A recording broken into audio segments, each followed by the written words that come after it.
அனைவருக்கும் வணக்கம். தொடர்ந்து ஆதரவளித்து வரும் அனைத்து அன்பு உள்ளங்களுக்கும் மிக்க நன்றி. எடப்பாடி பழனிசாமி தேர்தல் ஆணையத்துல ஒரு பதில் மனுவை தாக்கல் பண்ணியிருக்காரு.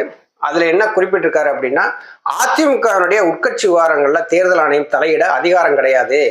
அந்த உட்கட்சி விவகாரங்கள்ல சிவில் நீதிமன்றத்துல வச்சு அதை முடிவு பார்த்துக்கிறோம்னா, சூரியமூர்த்தியினுடைய மனுவை நீங்க தள்ளுபடி பண்ணணும்னு சொல்லி தேர்தல் ஆணையத்துக்கு எடப்பாடி பழனிசாமி ஒரு பதில் மனுவை தாக்கல் பண்ணியிருக்காரு. அதை பத்தியா நம்ம பார்க்க போறோம். திண்டுக்கலை சேர்ந்த சூரியமூர்த்தி என்பவர் தான் முதல்ல தேர்தல் ஆணையத்தை நாடுறார். அதிமுக சட்ட விதிகளுக்கு முரணாக செயல்படுது. அதிமுக இருபெரும் பிளவுகளாக இருக்கு. நீயனான போட்டி நிலவ ஆரம்பிச்சிருச்சு. அதிமுகவுடைய வழக்கு சிவில் நீதிமன்றத்துல இன்னும் நிலுவையில் இருக்குது. அப்படி நிலுவையில் இருக்கிற பட்சத்துல அதிமுகவுக்கு இரட்டை இலை சின்னத்தை ஒதுக்க கூடாது, நீங்க தடை விதிக்கணும் அப்படின்னு சொல்லிதான் அவரு தேர்தல் ஆணையத்துக்கு ஒரு புகார் மனுவை கொடுக்கிறார். தேர்தல் ஆணையம் என்ன பண்ணிட்டாங்க, ஒண்ணுமே கண்டுக்கிறல, அப்படியே கிடப்புல போட்டுட்டாங்க. சூரியமூர்த்தி என்ன பண்றாரு, சென்னை உயர்நீதிமன்றம் போறார். சென்னை உயர்நீதிமன்றம் போன உடனே அந்த மனு மீது விசாரணை வரும்போது நீதிபதிகள் என்ன சொல்றாங்க, சூரியமூர்த்தியினுடைய வழக்கை விசாரித்து ஒரு உத்தரவை பிறப்பிக்கணும் அப்படின்னு சொல்றாங்க. தேர்தல் ஆணையம் என்ன சொல்றாங்க, 4 வார காலங்கள்ல நாங்க ஒரு உத்தரவை பிறப்பிச்சிடறோம் அப்படின்னு சொல்றாங்க. தேர்தல் ஆணையம் அந்த இரட்டை இலை வழக்கு சம்பந்தப்பட்டவங்க யாரெல்லாம் தேர்தல் ஆணையத்துல புகார் மனு கொடுத்துருக்காங்களோ அவங்களுக்கு எல்லாத்துக்குமே நீங்க சம்மன் அனுப்பிட்டாங்க. தேர்தல் ஆணையத்துக்கு நீதிமன்றம் உத்தரவிடும் போது ஐயா ஓபிஎஸ் அவர்களுடைய சார்பாக ஒரு கோரிக்கையை நீதிமன்றத்துல வைக்கிறாங்க.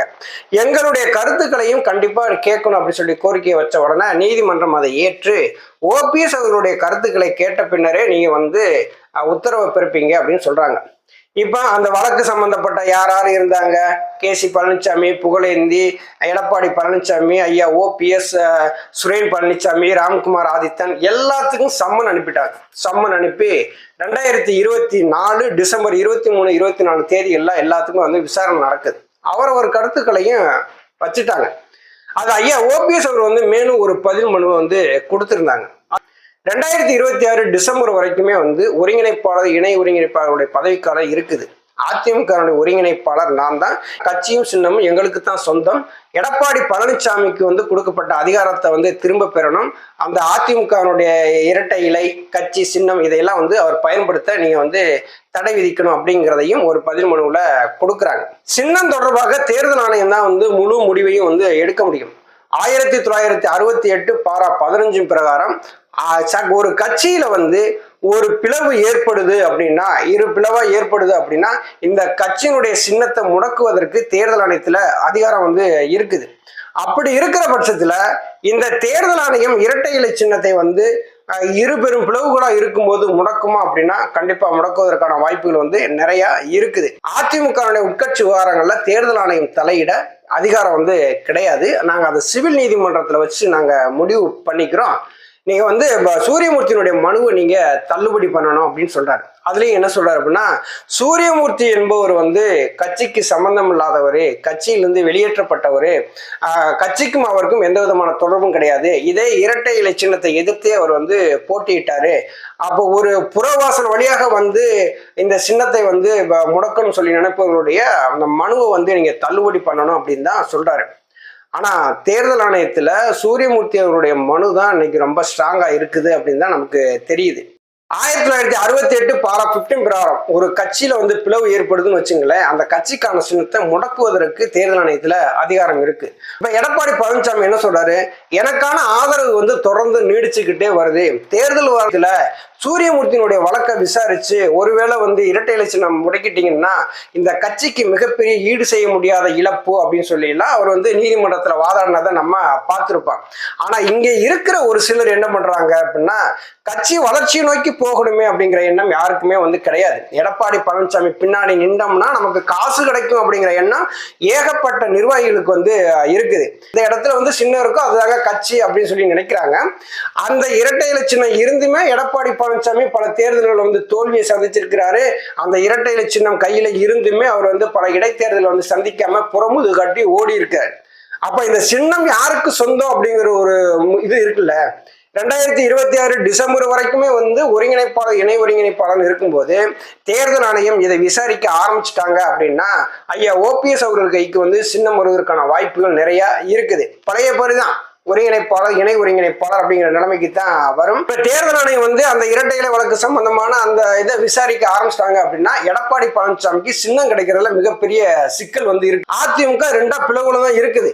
இன்னைக்கு வந்து எடப்பாடி பழனிசாமி என்ற ஆதரவு இருக்குன்னு சொன்னாலுமே மக்கள் ஆதரவு, தொண்டர்கள் ஆதரவு யார் பக்கம் இருக்குன்னு சொல்லி முதல்ல நம்ம வந்து பார்க்கணும். அதற்கு ஒரு சாம்பிள் தான் ராமநாதபுரம் பாராளுமன்ற தொகுதியில ஐயா ஓபிஎஸ் அவர்கள் வந்து 33% வாக்கு வந்து வாங்கினது.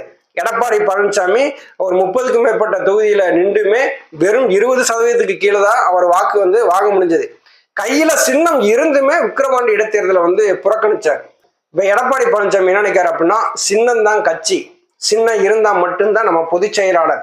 அப்படி சின்னம் முடக்கிட்டாங்க அப்படின்னா நம்ம வந்து பொதுச் செயலாளர் கிடையாது, நம்மளை யாரும் மதிக்க மாட்டாங்க, நம்ம சொல்வதை யாரும் கேட்க மாட்டாங்க அப்படின்னு சொல்லி தான் சூரியமூர்த்தியினுடைய வழக்கை நீங்க தள்ளுபடி பண்ணுங்க. உட்கட்சி விவகாரங்களை விசாரிக்கிறதுக்கு தேர்தல் ஆணையத்துக்கு எந்த அதிகாரமும் கிடையாது, நாங்கள் அந்த உட்கட்சி விவகாரங்களை வந்து நாங்கள் சிவில் நீதிமன்றத்தில் வச்சு பார்த்துக்கிறோம் அப்படின்னு சொல்லி ஒரு பதில் மனுவை தாக்கல் பண்ணியிருக்காரு. ஆனால் தேர்தல் ஆணையம் ஒரு விஷயத்துல வந்து தெளிவாக இருக்காங்க. அந்த 1968 15 பிரகாரம் ஒரு கட்சி இரண்டாக பிளந்துச்சுன்னா கண்டிப்பா அந்த சின்னத்தை வந்து முடக்குவாங்க. இப்ப சிவி சண்முகம் கூட என்ன சொன்னாரு, இது தேர்தல் ஆணையம் வந்து குமஸ்தா வேலை மட்டும்தான் பார்க்கணும் அப்படின்னு சொல்லிட்டு இருந்தாரு. அந்த சிவி சண்முகத்துக்கு மேல ஒரு நடவடிக்கை எடுக்க சொல்லி புகழேந்தி அவர்களுமே வந்து ஒரு மனுவை வந்து நீதிமன்றத்துல கொடுத்ததுக்காகவும் ஒரு தகவல் வந்து இருக்குது. எது எப்படியாக இருந்தாலும் இந்த சூரியமூர்த்தி அவர்கள் தொடர்ந்த அந்த இரட்டை இலை வழக்கு தடை தொடர்பான அந்த வழக்குல வந்து அநேகமாக தேர்தல் ஆணையம் இதை முடக்குவதற்கான வாய்ப்புகள் வந்து நிறைய இருக்கு. அதற்கு முழு காரணம் எடப்பாடி பழனிசாமி தான். கட்சியை வந்து நீதிமன்ற படிக்கட்டுகள் ஏற விட்டுட்டாரு, வழக்குகளை வந்து போட்டுட்டாரு அப்படின்னு சொல்லி ஐயா ஓபிஎஸ் அவர்கள் மீது மிகப்பெரிய அபாண்டமான குற்றச்சாட்டுகள்லாம் வச்சாங்க. அதெல்லாம் வந்து முழுக்க முழுக்க பொய். எடப்பாடி பழனிசாமியுடைய சுயநலத்தினால இந்த கட்சி 2 பிளவா போகும்போது, தொண்டர்கள் உரிமை பறிக்கப்படும் போது, இந்த தொண்டர்கள் உரிமையை மீட்டெடுக்க ஐயா ஓபிஎஸ் அவர்கள் நீதிமன்ற படிக்கட்டு ஏறத்தான் செய்வாங்க. தொண்டர்களே தேவையில்லைன்னு சொல்லி நினைக்காரு எடப்பாடி பழனிசாமி. அப்ப அந்த சுயநலத்துக்காக அந்த கட்சியை பிளந்தது யார்? எடப்பாடி பழனிசாமி. அதிமுகவினுடைய வழக்கு வந்து நீதிமன்ற படிக்கட்டுகள் ஏறுவதற்கு முதல் காரணம் எடப்பாடி பழனிசாமி மட்டும்தான், வேற யாருமே கிடையாது. தேர்தல் ஆணையத்தில் அவர் பதில் மனுவை தாக்கல் பண்ணியிருந்தாலும் தேர்தல் ஆணையம் ஒன்றும் கண்டுக்கிற மாட்டாங்க. அவங்களுக்கு சின்ன ஒதுக்கக்கூடிய அதிகாரம் இருக்கு. நன்றி, வணக்கம்.